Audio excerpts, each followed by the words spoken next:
አውቶማቲክ ዋሽንግ ማሽን ያላችሁ ሰዎች ማሽናችሁን በስንት ጊዜ ነው ሰርቪስ የምታስደርጉት? ለዛሬ አብዛኞቻችሁ ቤት ያለው ማሽን ሲፈታ ውስጡ ምን ሊኖር እንደሚችል አብረን እናያለን።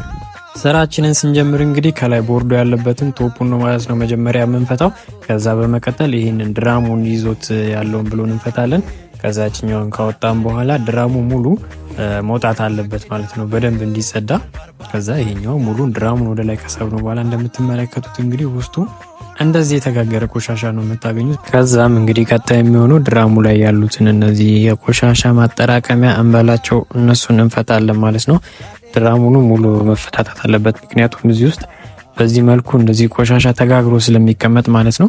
እነሱን ከፈታታም በኋላ ማጸዳዳት ነው የሚቀረን ስራ ማለት ነው። እዚህ ጋር እንግዲህ ተጸድቶ አልቋል። ይሄ የምትመለከቱት ቅድም ቆሻሻ ተጋግሮበት የነበረው ነው። ድራማችንም ፏ ብላ ታጥባለች። ከዛ በኋላ እንግዲህ ማሽኑን መገጣጠም ነው ማለት ነው የሚቀረን። 0917788418 ስልካችን ነው። ብትደውሉልን ያላችሁበት ድረስ በመምጣት አስተማማኝ የሆነ የጥገና አገልግሎት እንሰጣለን።